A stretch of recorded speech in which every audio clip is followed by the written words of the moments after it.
Welcome to the Drama Teacher Podcast, brought to you by Theatrefolk, the Drama Teacher Resource Company. I'm Lindsay Price. Hello. I hope you're well. Thanks for listening.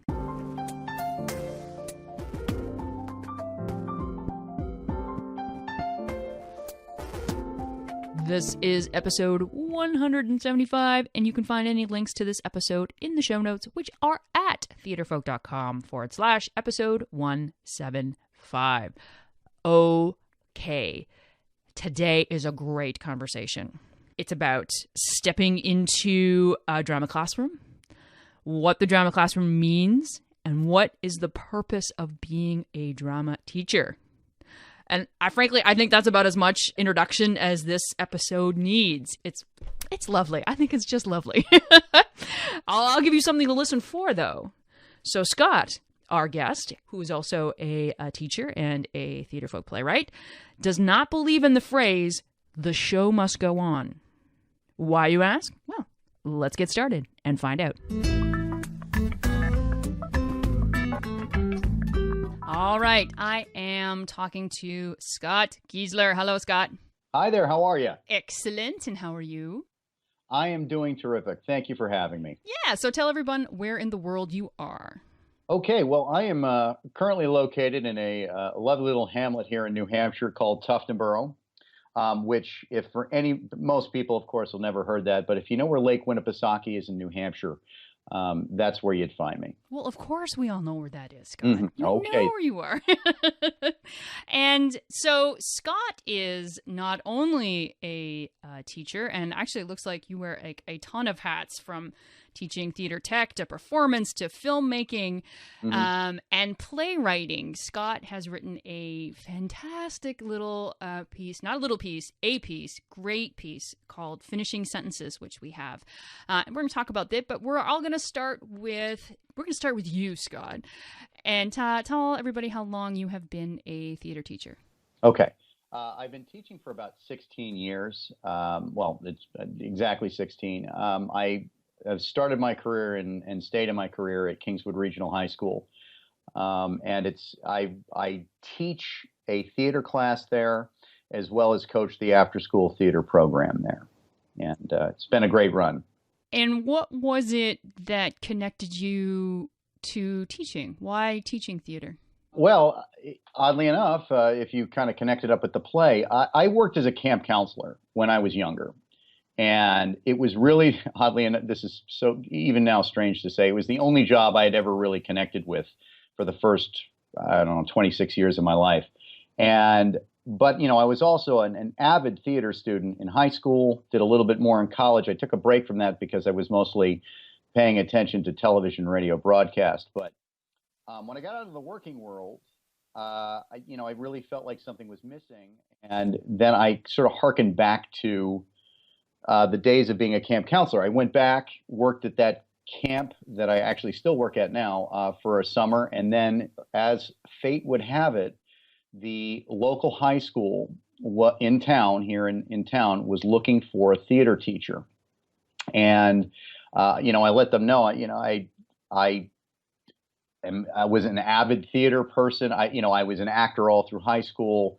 I was a writer in college, that sort of thing. But I had not had the formal training, but they needed somebody, and they brought me in. And that first year is I'm sure everybody will know, is a very difficult year, even if you've got the education degree. And when you don't, it's even more interesting. A little bit trial by fire, I think, eh? It is a lot trial by fire.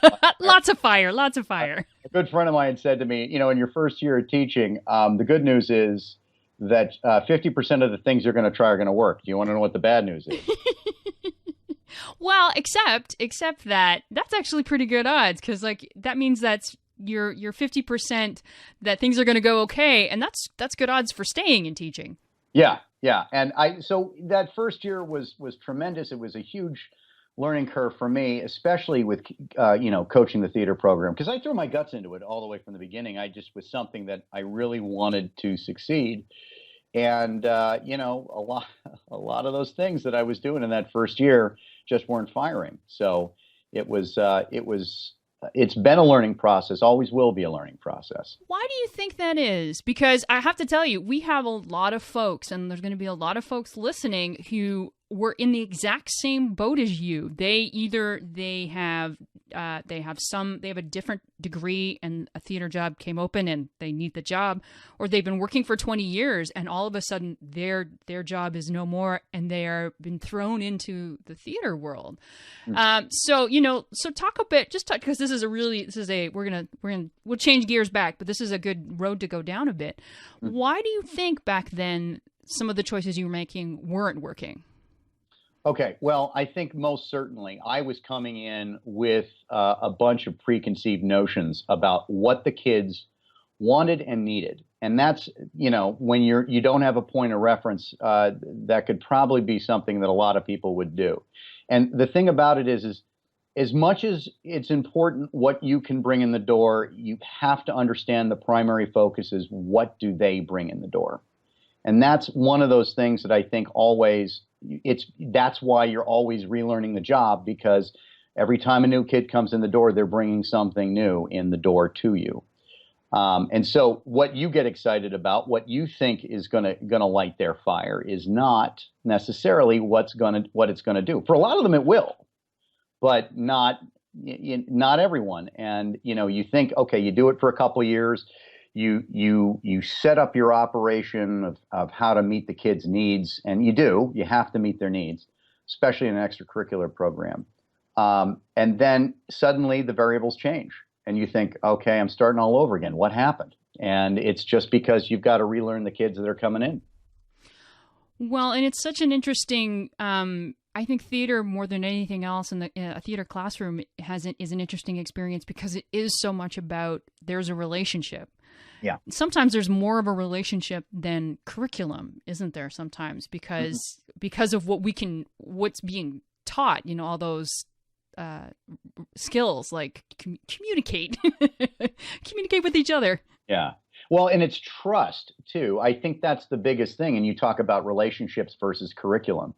I suppose, and I don't mean to cast any form of dispersion on it, but with a math teacher, your trust is going to be built with, I'm going to show you how to do this, and when it works, you trust me. With a theater teacher, you're asking them to dig down into themselves and take some social risks now. Who is it? Rick Lavoie would often talk about in his works, the ongoing siege that middle schoolers go through to keep from embarrassing themselves when they come into school. That's their number one priority. And then, at the high school level, you get them in, and the first thing you tell them in the door is make a fool of yourself on stage. And you've got to establish trust. And, curriculum is great and curriculum will help. But you talk about the relationships. If you don't have a relationship with them, you won't have the type of trust you need for them to take those social risks. So that's so interesting. I love and hate the word siege. It's so absolutely true. So if you come in there and you're like, because I've done that, I've gone in and sort of been the performing pony at the beginning of a class, and I love the way you put it. What you bring in the door isn't necessarily what they bring in the door. That my love for theater isn't necessarily their love for theater. Yeah, that's it. That's it right there. I would have a French teacher in high school that absolutely loved the language and could not figure out why in the world I didn't love it the way she did. And, I feel bad about that in retrospect, mind you. But at the time, it was just one of those things that didn't excite me the way it did her. And I didn't achieve. And it was one of my weaker classes, if you will. Yeah. Okay. So 16 years later, so you didn't quit. Right. Yeah. Somehow I managed to rally. Just as a quick side note, I know after my first year, I remember sitting on a park bench with my wife and I just broke out into tears and she said, "What's the matter?" I said, "I just realized I got to do this all over again." So anyway, yeah. And and you didn't quit. Mm-hmm. So now looking back, what do you think are the things that you do right? What do I do right? Oh, gosh. We're always talking about what we do wrong, right? Like, we're always talking about that. So, you must be doing something right because you're still here and you don't sound bitter. You sound like it's something that you love. Yeah. What do you do right? Okay. Well, I think if I were to take some guesses at it, it would be something along the lines of this. I accept the fact, first of all, that not most of the kids, if not all of the kids, but most anyway, who come in the door, and even the ones who love theater the most, are here not necessarily because they're going to be studying that after high school. And, just as a side note, every now and then you think, why are you not studying theater in college? Because, for them, they're like, well, I'm going to go off and I'm going to be a nurse, or I'm going to go off and study to be a history teacher or whatever. But understanding that their priority may not be to make this a career. And so you're kind of left with, all right, so where are we going with all of this then?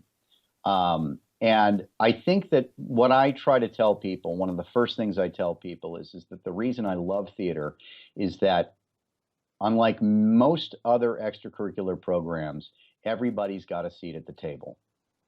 For starters, you have your actors, which, of course, they've got the seat at the table. That's a little obvious.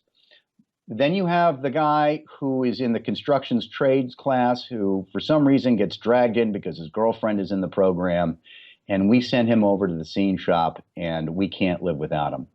We've got the kid who doesn't want anything to do with the stage, but just loves the costume room.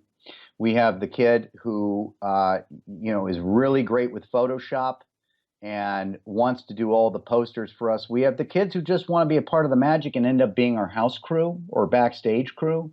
And, we point out to them all the way through that, in basketball, if the third stringer player doesn't show up, well, it's not really a problem because we've got two other strings to send in. Whereas in theater, any one of them that doesn't show up, it throws a monkey wrench into the whole works. And so, we've kind of always embraced the concept that there is no unimportant cog in the machine here. We need every last piece to make it move. And, this sort of counterbalancing the idea that, well, theater is for just the theater kids. I think in the end of the day, what I tell people is that the experience I hope you'll get is that you're willing to lend yourself over to something bigger than you and see it through to completion and make it mean something to you. So, I have this phrase where, we talk about after a show in the theater class, because there's a lot of meta that goes on there, if you will. And I tell them, the phrase, I've never really been behind the phrase, the show must go on. Because it's not true. I've seen shows fall apart. I've seen them, not necessarily under my watch, but I know that there have been shows that have fallen apart. And the proper phrase really is the show will go on as long as the people running it are a concerted group of people who care a great deal about the outcome. And, whether it be theater or whatever else you do in life, commit yourself to it. So that's one thing I would say has probably been sort of our battle cry in the Kingswood Theater program is that, you're all important. So there must be a shorter phrase of saying it, though, because the show will go long so long as the group as the group everybody's in there. That must take a lot of time. It does take a little time. You got.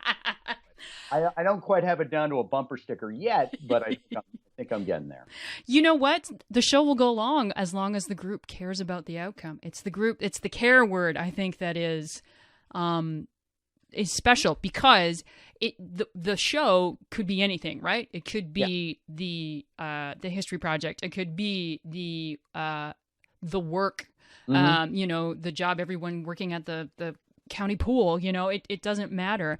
Mm-hmm. And I also think it's so important.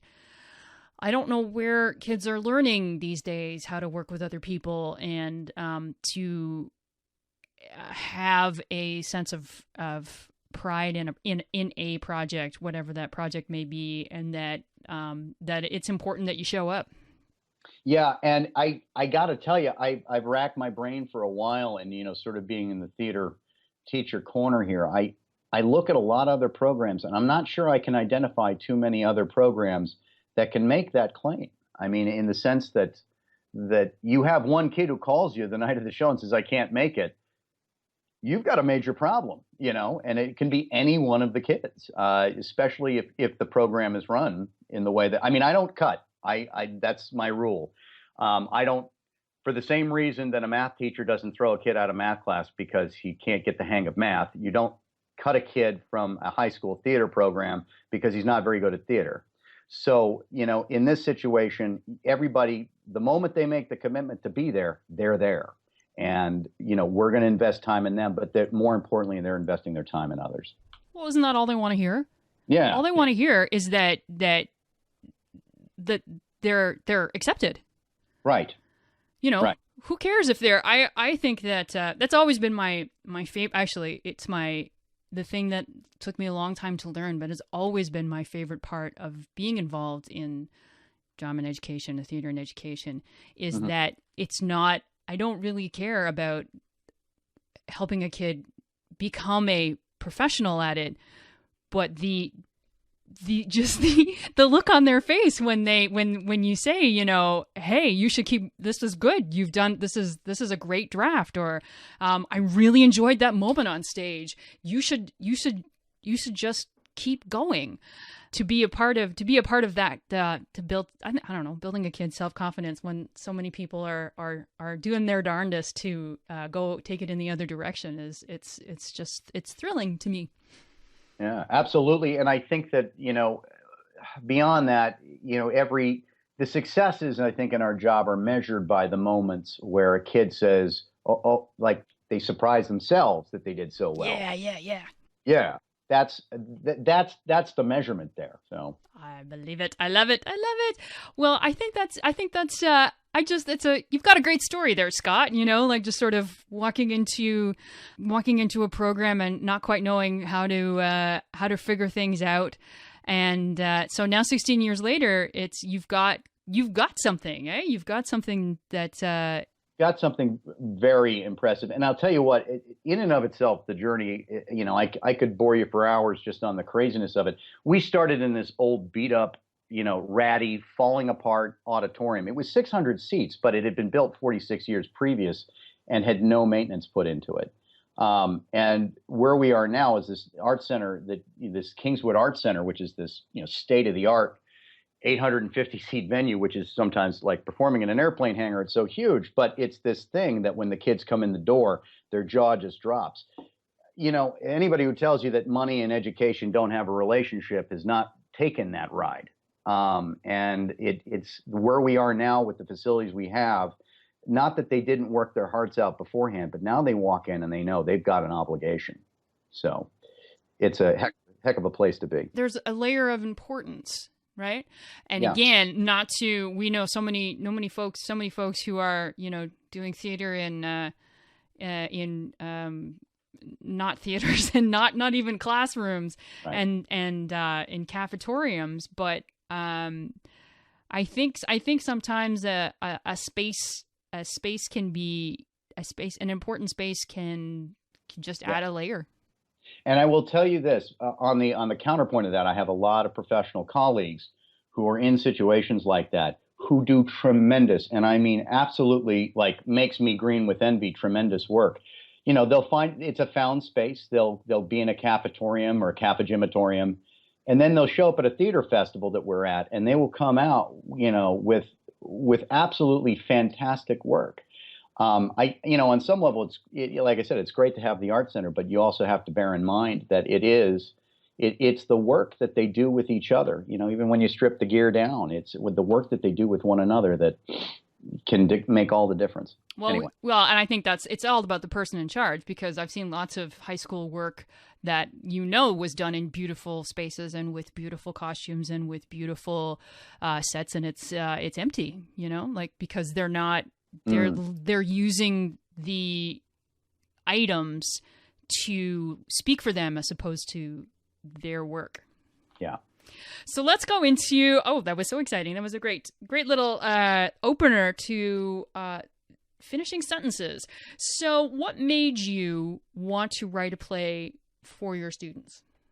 Or were you just like, I just got to write this, and then you had students? Well, I think it wasn't the first play that I've written that I've done with the students. I think it's sort of become habit that if I write something, I will put it in front of the students, and that's a whole separate problem. If you want to know about, I'll tell you about. But the idea of saying, okay, here it is. Are you interested in doing it? And it's my only real directing outlet. So if they decide that they want to do it, then we do it there. But I usually write for the sake of writing. That's a given. I think I can't imagine doing it pretty much any other way. But so this play gets written, and we have to make a decision. I have to put it in front of them, and find a way to erase my name off it so they can't figure out who it belongs to. Oh, do you really? Do you go in blind? I do. Well, and here's the thing is that I used to write pretty regular to the point where the students were asking, what have you written? What have you written? And there was a point where it started to, I did 5 in a row that way, 5 years in a row. Each year we did something I wrote. And then I kind of ran out of material for starters. And second of all, I said, I think we need to go back to, just go back to discovering plays written by, professionals. So I took a big break from that. And so when this came back in, it had been more than a 4-year cycle. So when I was able to kind of slip this in, I made sure nobody knew it was me. Because I don't want to be that guy. I swear I don't want to be that teacher that says, I've written something and we're doing it. Because that's not a burden I would ever want to put on my students. Well, it goes two ways too, because they're going to be honest. Yeah. There's no more group of folks more honest than your high school class. So if you asked, do you like it, they would tell you if they didn't. Yeah. And so that's the hard part. And then of course comes the awkward moment where you have to tell them the truth afterwards. Once they've decided, okay, we want to go with this script. You're like, okay, now I have to tell you who wrote it, and then we'll decide again whether or not you actually want to do it. And they're usually perfectly fine and excited too. So it's not anything super awkward, but I do want to make sure that it's not something that's railroaded into them. And then what's your process? Like, do you rewrite with them? Do you see what they're doing and go away? I mean, this is something that I think that is interesting because there are lots of folks out there who would love to write for their students and aren't quite sure how to get about it. They'd love to have something that's specific. So, which process? Well, okay. The process will usually be table reads for starters. You sit, you read, you get feedback. The group discusses feedback. I mean, I was trained when I was in college. I was learning how to write for TV, and TV's all about table reads. And you do that, and you get the feedback, and you discuss. Okay, what are the solutions for the areas that aren't working? But more likely, what really happens is, especially like within a script like Finishing Sentences, you have a lot of kids who have their own personal experiences with summer camp. And so they'll start contributing to that mix saying, we need this and we need this. And you start to go, right. And, in a lot of places when the script gets submitted, there's a lot of sort of fill in the blank areas. There's placeholders for things. An example being the doo-wop group that we have in the show, which, we decided to do because we had the resources there. But, we went to the doo-wop group and said, okay, so what songs are we doing? Now, the doo-wop group, these are kids who are a cappella singers. And we start saying, let's go make a list. Let's make a list of the songs we're going to sing, that would be camp songs, that kind of thing. And there's that process. That's only the beginning of it. You have some sort of at some point, you got to just say, this is it. This is our working script for the moment. This is what we're going to have people audition to. This is what we're going to build the rehearsal schedule around. I know that I have been in situations before where the writing has been rushed and it's been disaster. So you want to make sure when we talk about, students will come to me and say, I want to write a script for the festival next year. Or usually they say, I want to write a script for the festival that we're auditioning for next month. And I say, we probably not next month. Let's start working on an idea now. Let's talk about the 3-act structure. Let's start to get, a sense of where we're going. So you don't want to try and rush it. But then when you get into the rehearsal process, and this is the part that I would have expected, and what I was nervous about was working with my own writing. Would I be playing too much protection to it? Right? And so, the first couple times that we did a show that had a draft written by me originally, I put a student in charge of the directing, and I just produced it so I could stay out of the way. But I found that no matter what they did, I was oddly at ease about it. So I was a little surprised, like, yeah, oh no, that's a great idea. Let's do that. Let's change this. The other part about writing an original is the only originals I've ever written are one acts that are intended for a festival. So now you're dealing with a time constraint, which is an excellent thing to learn how to write to. I've always loved time constraint, or I've always loved like festival rules. Right.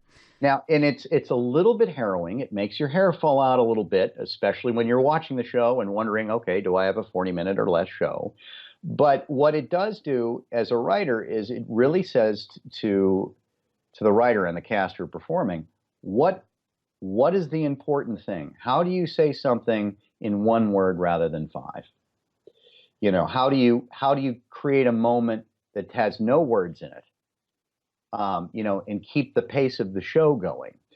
These are all things that you learn when you have the ability to cut up a script and rewrite it, knowing full well that you've got to say what you need to say and do what you need to do in a certain amount of time. It's an artificial thing, granted, but what it does do is force you to really boil it down. If I look at some of the stuff that I've written, let's say 10, 12 years ago, and I look at some of the stuff that I've written now, I can really appreciate, okay, I figured out how to pick up the pacing and not rely on dialogue nearly as much. And this is the thing that when I teach student script writing, I will say, most of your story you're going to tell through action. Dialogue is almost like the chocolate syrup on top of the sundae. It should not be treated like it's going to guide us through. And that's the part you've got to instill in the students. Show me, don't tell me. So absolutely, it is the thing that I find that students struggle with the most, is because they've always written stories, right? They've been writing stories, they've read stories, they've heard stories since they were, before they even started school. So it makes sense that when they start to write plays, they want to tell me a story, or tell us a story, and not show us a story. And a student doesn't quite know how to create audibles. The thing that we nickname like a they don't know how to script that. It doesn't occur to them. And those vocal non-words quite often are far more effective than any dialogue you can write. And, getting them to start really thinking about, what does this scene really sound like?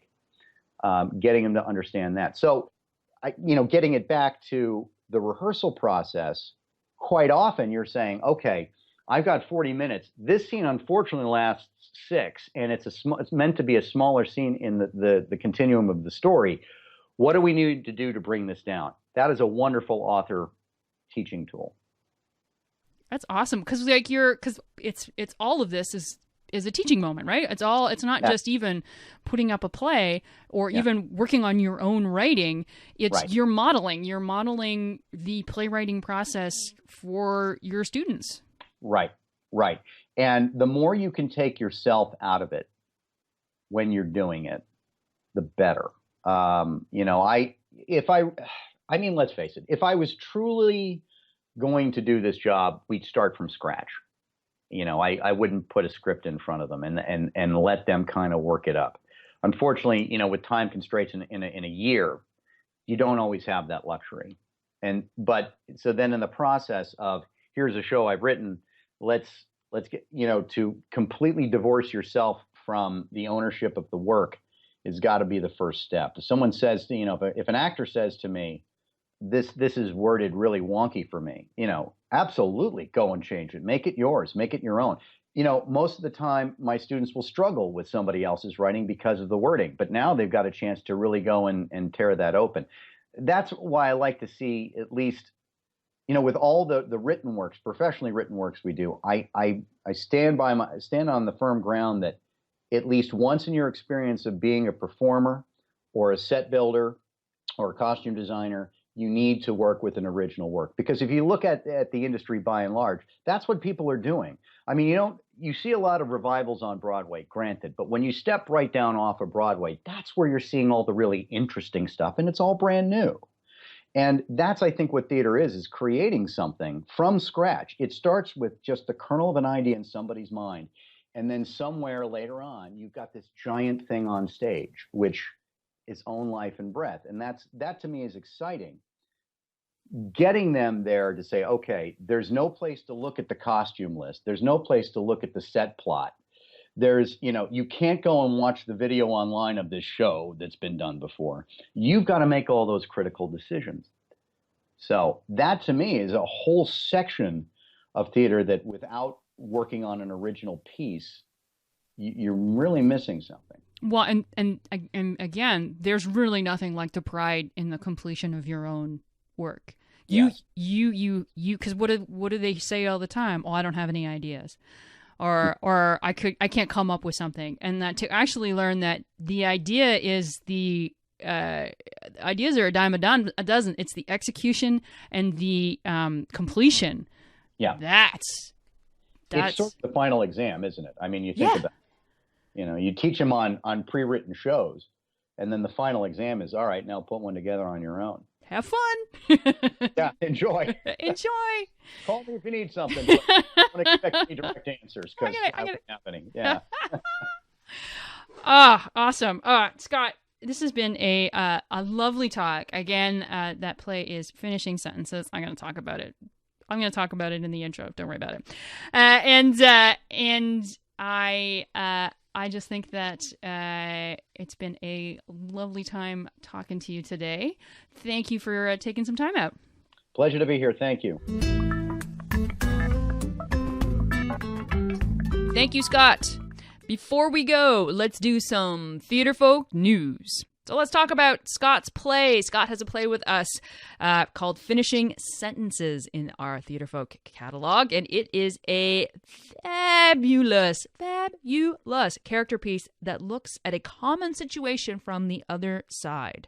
So, after being arrested for vandalizing a classmate's car and perpetrating criminal harassment, Kendra serves her community service at a summer camp looking after a frequently bullied kid. Her journey through this surreal summer camp exposes Kendra to her own raw underbelly. Taking the perspective of the bully, the play forces us to consider the human side of the people we often dismiss. Okay, that's the description. I want to read 2 short monologues from the piece. So there's one character who is the camp curmudgeon, who always has a doo-wop group singing behind him for his monologues. And if you have a student who just is a chewer of scenery in when it comes to pieces, this is something that they could really sink their teeth into. So here's something from the curmudgeon. How to cook the perfect s'more. It starts with a stick. Not too long, not too thin, but it needs to bear the weight. So choose wisely. Choose a marshmallow. Ask yourself a few questions. Is it puffy? In general, does it have a pleasant demeanor? Once you have married marshmallow to stick, approach the fire, but not too close. Burned marshmallows are for amateurs and quitters. Take your time. Roll it carefully until all sides are a golden color and the marshmallow is about ready to drip off the stick. Lay it down gently upon its final resting place, graham cracker and chocolate. Then, get good and comfy. Listen to the fire crackle. Look at the stars above. And keep a napkin handy. That's the curmudgeon. So now we're going to hear from Kendra. Kendra, who spends the play really trying to resist this whole notion that that she has done anything wrong, and that she has to look after this bullied kid who she does not want to look after. And she just gets to a point where everyone is about to she's been given chance after chance, and the last person who was trying to give her the benefit of the doubt and believe in her, he says to her that he's done. And she's going to have to leave the camp. Basically, she's going to have to go to jail for what she's done. And this, for the first time, Kendra reveals the truth. He was never going to love me. Philip, my boyfriend. I didn't want to see it. He was never going to love me, but I didn't want to see it. From the beginning, I knew it was different, but it felt the same. I don't know. It was different, you know? I didn't want to let him go. Even though it was different than Dad. It was completely different, but it felt the same. And you know, I was always so mad at Mom for letting him go without a fight. I thought she was weak, and there was no way I would let myself be like that. So I did the only thing I knew how to do, and bullied him to stay with me. But he loved me himself too much to let me do that. So he left me. He left me and went to her. Kelly, yeah. Kelly, who didn't have anything on me. I'm better looking than her. People like me more than her. But she had the one thing he was looking for that I don't have. A heart. A big one. So since I couldn't punish him, I punished her. It's what I do. That is Finishing Sentences. Scott Giessler. So you can get a copy of Finishing Sentences by going to theatrefolk.com or by clicking the link in the show notes, which is theatrefolk.com/episode 175. Are you doing one of our plays? We want to see rehearsal pictures. Are you working on a monologue in the classroom? Take a picture. Send it to us. Are you a member of the Drama Teacher Academy and you're using an exercise? Take 30-second video, send it to us, because we want to showcase you. We want to brag about what you do and what you're doing, and we want everyone to know what you are doing. So, where do you send all this? tfolk@theatrefolk.com. Finally, where can you find this podcast? We post new episodes every second Tuesday at theatrefolk.com and on our Facebook page and Twitter. You can find us on youtube.com/theatrefolk and on the Stitcher app. You can subscribe to the Drama Teacher Podcast on iTunes. All you have to do is search for the word Theatrefolk. And that is where we're going to end. Take care, my friends. Take care.